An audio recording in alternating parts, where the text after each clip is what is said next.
दोस्तों आपको तो पता ही है कि बॉलीवुड में फैले नेपोटिज्म और ग्रुपिज्म के खिलाफ लोगों ने अपनी आवाज बुलंद करनी शुरू कर दी है। यानी कि भैया सोशल मीडिया पर लगातार हम लोग ये खबरें देखते रहते हैं कि भैया अब से उन सितारों के फिल्मों को प्यार नहीं दिया जाएगा जो कि भैया नेपोटिज्म की उपज है, या फिर उन बड़े स्टारों के फिल्मों का बहिष्कार होगा जो कि भैया नेपोटिज्म का सपोर्ट करते हैं। यानी कि भैया अब प्यार केवल और केवल आउटसाइडर के फिल्मों को मिलेगा, यानी कि भैया उन कलाकारों को प्यार मिलेगा जो कि भैया बाहर से आकर बॉलीवुड में अपना मुकाम हासिल करने की कोशिश कर रहे हैं।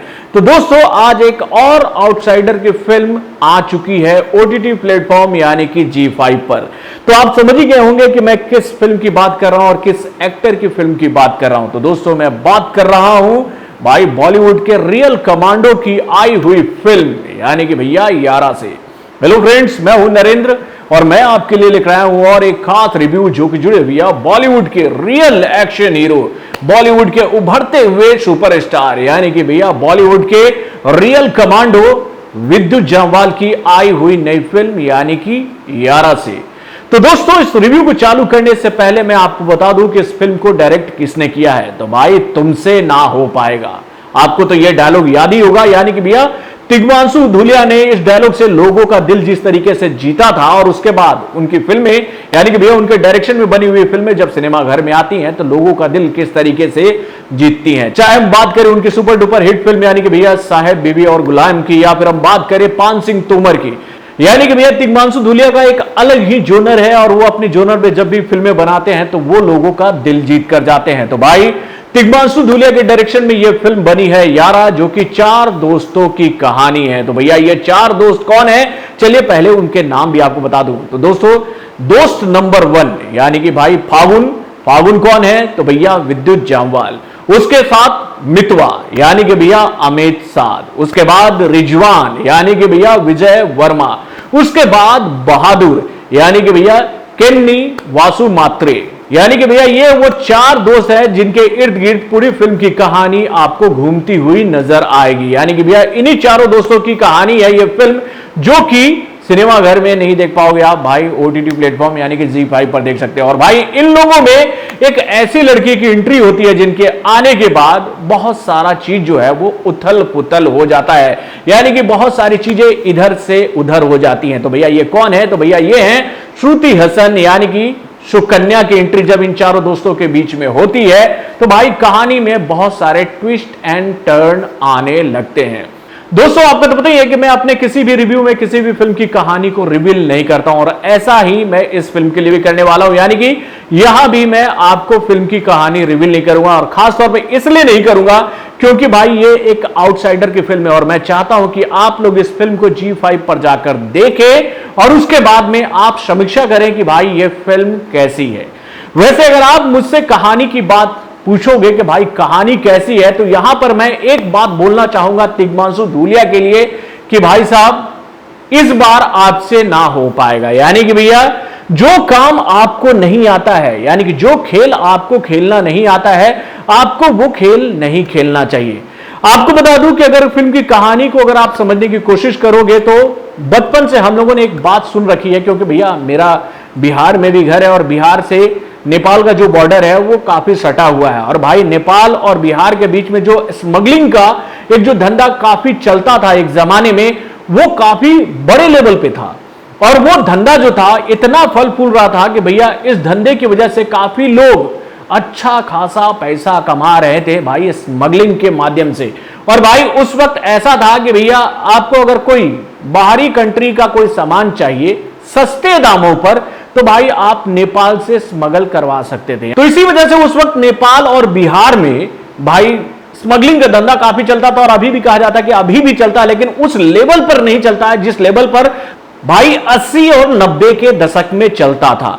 तो दोस्तों अगर इस फिल्म की कहानी को तिग्मांशु धूलिया उसी प्लेटफॉर्म पे रखते, यानी कि भैया स्मगल के इर्द गिर्द ही पूरी कहानी को घुमाते, तो यह फिल्म आपको और ज्यादा मजा देती है। और आपको बता दूं कि भैया तिग्मांशु धूलिया ऐसी कहानियों को बहुत अच्छे तरीके से प्रेजेंट करते हैं सिनेमा घर में, लेकिन भाई उन्होंने अपनी फिल्म में खिचड़ी बना दिया। एक तरफ स्मगल, दूसरे तरफ चार दोस्तों की कहानी, उसके बाद में विद्युत जामवाल और श्रुति हसन का प्यार और उसके बाद में इन दोस्तों का बिखर जाना। यानी कि भाई मैं तो यही सोच रहा था कि जब इस फिल्म को मैं देखने के लिए मैं बैठा तो मुझे यही लग रहा था कि इस फिल्म की कहानी जो होगी वो नेपाल और बिहार के बीच में होने वाले स्मगल के ऊपर ही आधारित होगी। और ये जो मुद्दा है ना वो बहुत चर्चित रहा है बहुत एक जमाने में। तो मुझे लग रहा था कि भाई कुछ ऐसी ही कहानी को लेकर आएंगे तिग्मांशु धूलिया, लेकिन भैया उन्होंने तो खिचड़ी बना दी।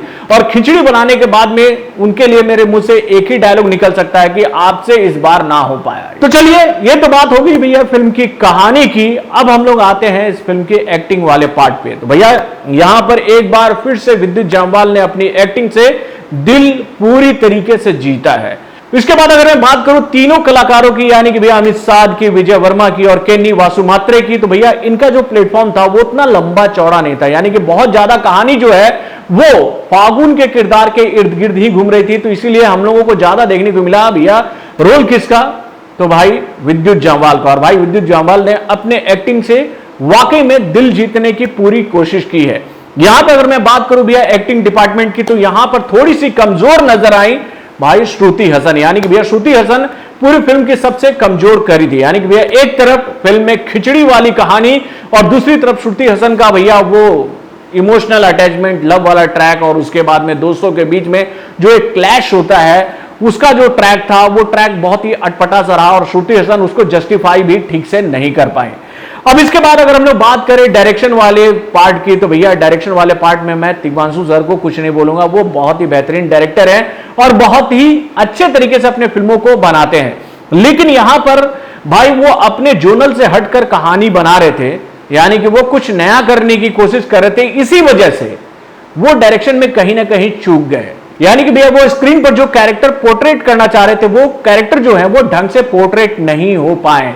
फ्रेमवर्क नो डाउट उन्होंने बहुत बेहतरीन रखा, लेकिन जो सीन वो डेवलप करना चाह रहे थे अपने डायरेक्शन के माध्यम से वो कहीं ना कहीं भटका सा नजर आया। यानी कि भाई एक तरफ खिचड़ी कहानी और उसके बाद में भाई डायरेक्टर का जो कहते हैं ना कि एक ना टीआरपी होता है। हर डायरेक्टर अपने जोनल की फिल्म को बहुत बेहतरीन तरीके से बनाता है, लेकिन जब वो डायरेक्टर अपने जोनल से हटकर कोई दूसरी फिल्म को बनाने की कोशिश करता है तो वहां पर वो कहीं ना कहीं कमजोर साबित नजर आता है। तो भाई यहां पर तिग्मांशु धूलिया भी थोड़े से कमजोर हो गए हैं, क्योंकि भैया इस फिल्म में बहुत सारे ट्रैक ऐसे थे जो कि भैया उनके जोनल के नहीं थे।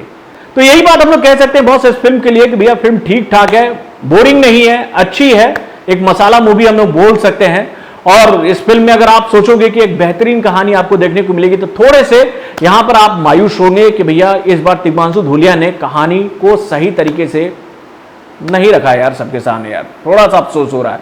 तो दोस्तों अगर मैं इस फिल्म को बोलूं कि भैया कितना स्टार देना चाहूंगा, तो दोस्तों मैं इस फिल्म को स्टार केवल और केवल विद्युत जामवाल की वजह से दूंगा। यानी कि भैया 2.5 स्टार के लायक है ये फिल्म, क्योंकि भैया इन दिनों कोई भी फिल्म सिनेमाघर में भी रिलीज नहीं हो रही है। और भाई कुछ फिल्में जो हैं वो ओटीटी प्लेटफॉर्म पे आ रही हैं, और भाई इन फिल्मों को हमें प्यार करना पड़ेगा, इनको सम्मान देना पड़ेगा, ताकि इन एक्टरों को प्रोत्साहन मिले और ये आगे बढ़कर अच्छा काम करे। और नो डाउट भाई विद्युत ने बहुत अच्छा काम किया है, वो तारीफ के काबिल है। और उस फिल्म को अगर आप देखोगे तो विद्युत की वजह से ही देखोगे, क्योंकि भैया उन्होंने अपने एक्टिंग से वाकई में दिल जीतने की कोशिश की है। तो बॉलीवुड से जुड़े और भी कई सारे खबरों को जानने के लिए हमारे चैनल वार न्यूज जंक्शन को लाइक सब्सक्राइब करना ना भूलें, और हमारे अपडेट्स को जानने के लिए बेल आइकन को जरूर दबाएं।